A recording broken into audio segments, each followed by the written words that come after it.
بسم اللہ الرحمن الرحیم۔ سورۃ البقرہ کی 176 آیتیں ہو گئی، ان کی تفسیر مکمل ہو گئی۔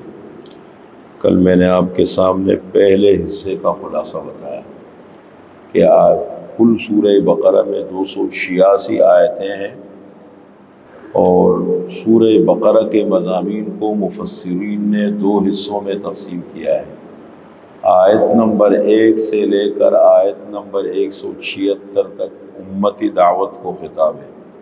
یہود کا ذکر ہے، ان کی 40 خرابیاں اللہ تعالیٰ نے بیان کی ہیں، کل تفصیل کے ساتھ ہی ہم نے بتایا۔ اب جو سورہ بقرہ کا دوسرا حصہ شروع ہو رہا ہے، اس کا خلاصہ میں آپ کے سامنے ذکر کرتا ہوں، پھر کل سے انشاءاللہ ان کی تفصیل شروع کریں گے۔ 286 میں سے 176 آیتیں نکلی تو 110 آیتیں ہیں بچی، 110 آیتیں۔ آیت نمبر 177 سے لے کر 286 تک، یہاں سے آگے احکامات کا سلسلہ ہے۔ سب سے زیادہ احکامات سورۃ البقرہ میں ہیں۔ سب سے لمبی سورت بھی ہے، مدنی سورت ہے۔ مدنی سورت وہ ہے جو ہجرت کے بعد نازل ہوئی۔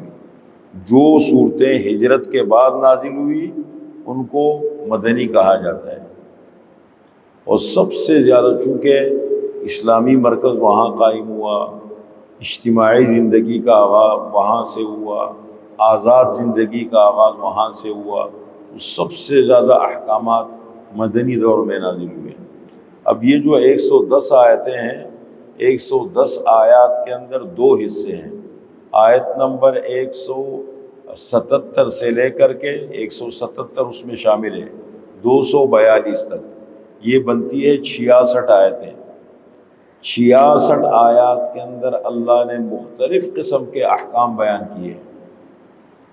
قصاص کا ذکر ہے، روزوں کا ذکر ہے، عمرہ حج کا ذکر ہے، جہاد کا ذکر ہے، طلاق کا ذکر ہے، نکاح کا ذکر ہے، رضاعت کا ذکر ہے، عدت کا ذکر ہے۔ یہ سب احکامات اللہ نے ذکر کیے، تقریباً 35 کے لگ بھگ احکام ہیں جو اللہ تعالیٰ نے بیان کیے۔ تو 66 آیات کے اندر ہمارا جب سلسلہ شروع ہوگا تو احکامات بیان ہوں گے۔ تو ان 66 آیات میں آیت نمبر 177 سے لے کر 243 تک، ان میں کیا ہے؟ احکامات مختلف قسم کے۔ اور پھر آیت نمبر 243 سے لے کر کے 286 تک 44 آیتیں بنتی ہیں۔ ان 44 آیات میں اللہ نے 2 اہم مسئلے ذکر کیے۔ انسان کے نفس پر اگر ہم اپنی زندگی میں دیکھ لیں تو سب سے زیادہ مشکل کام جو انسان کے نفس پر بھاری پڑتا ہے، بہت زیادہ مشکل لگتا ہے، اور اللہ کی نظر میں اور معاشرے کو قائم کرنے کے لیے سب سے زیادہ اہم ہے، وہ 2 چیزیں، ایک ہے جہاد اور ایک ہے انفاق۔ ایک جہاد ہے، یہ جہاد کا آغاز کہاں سے ہوتا ہے؟ اپنے نفس سے۔ پھر معاشرے کی برائیوں پر نظر رکھو، ماحول پر نظر رکھو، حالات پر نظر رکھو، اپنے پڑوس پر ہر چیز پہ نظر رکھو۔ یہاں سے آغاز ہوتا ہے۔ اس کی سب سے اعلیٰ اور آخری شکل ہے اعلاء کلمت اللہ، اللہ کی راہ میں اللہ کے دشمنوں سے لڑنا اور اللہ کے دین کو زمین پر نافذ کرنا اور اس کو غالب کرنا۔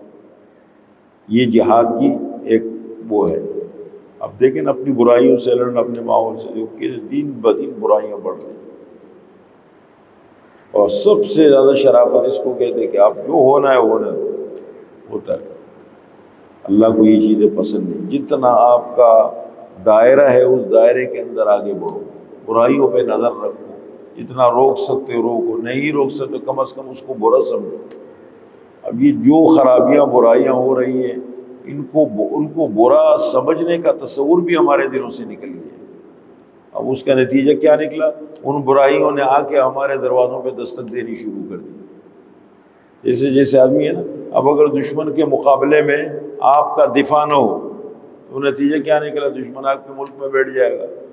تو اسی طریقے سے ماحول کی خرابیوں کے متعلق جب آپ کی سوچ ختم ہو جائے، پست ہو جائے، تو وہ برائیاں ایک دن آ کے گھر میں بیٹھ جاتی ہیں، اور پھر انسان بے بس ہو جاتا ہے۔ تو ایک تو یہ ہے جہاد، اور نمبر 2 انفاق، خرچ کرو۔ اگر اللہ نے دیا ہے اپنی حیثیت اور اپنی طاقت کے مطابق آپ کے خاندان میں غریب ڈھونڈو، تلاش کرو، ان پر نظر رکھو، خرچ کرو۔ کہیں محلے میں ہے، کہیں ماحول میں ہے، آپ کو اچھی طرح پتہ ہے، آپ کے علم ہے کہ کوئی غریب رہتا ہے جو مستحق ہے، مصرف ہے اور قابل رحم ہے، آپ ان کی طرف متوجہ ہو، اور پھر آپ کے مال کے ذریعے سے اللہ کے دین کو تقویت پہنچے، اللہ کے دین کو تقویت دو۔ یہ جو آج کل دسترخوان اور پتہ نہیں کیا کیا لوگوں نے، سب سے بہتر یہ ہے کہ اس وقت دین کی بقا کی آخری شکل صرف مدارس ہے۔ اگر یہ دینی مدرسے نہیں ہوں گے تو آپ دیکھیں دین کا کباڑہ ہو جائے گا۔ جتنے بھی لوگ دیکھیں بیٹھے، ہم کلمہ پڑھتے ہیں، ہمیں نماز یاد ہے، ہمیں اس طریقے سے مثال کے طور پر جو بھی رہا سہا دین ہے، ان مدارس اور ان علماء بہت کمیاں ہوں گی، علماء میں بہت ساری کمیاں ہیں، ہوں گی، دینی مدارس میں بھی بہت ساری کمیاں ہو سکتی ہیں، لیکن دین کی بقا کی آخری شکل یہ دینی مدارس ہے۔ اس وقت جو باطل قوتیں ہیں، امریکہ ہے، دنیا بھر میں منافقین ہے، کفار ہے جتنے، ان کا سب سے زیادہ نشانہ ان مدارس کی طرف ہے۔ کسی طریقے، اس لیے کہ یہ ذہنی آزاد کیوں ہیں، انہوں نے ہماری سوچ کو قبول کیوں نہیں کیا، ہمارے غلام کیوں نہیں بنے، یہ ان کی سوچ ہے۔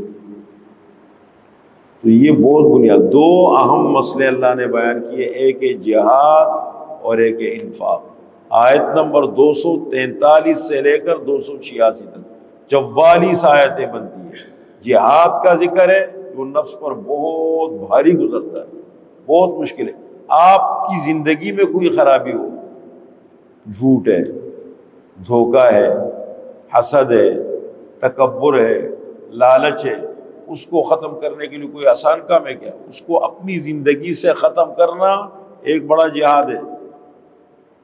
پھر آپ کے ماحول میں کوئی خرابی ہو، برائی ہو، اس برائی کو نظر میں رکھنا، اس کو پہلے سمجھنا اور پھر اس کو آہستہ آہستہ ختم کرنا، یہ بھی کتنا بڑا جہاد ہے۔ اپنے بچوں کی تربیت پر نظر رکھنا، یہ کتنا بڑا جہاد ہے، کتنا مشکل کام ہے۔ تو یہ بنیادی چیزیں ہوتی ہیں، یہ ہے جہاد اور انفاق۔ نمبر 2 خرچ کرنا۔ تو یہ جو 110 آیتیں ہیں، یہاں سے احکامات کا سلسلہ شروع ہوگا، اس کو انشاءاللہ کل سے ہم شروع کریں گے۔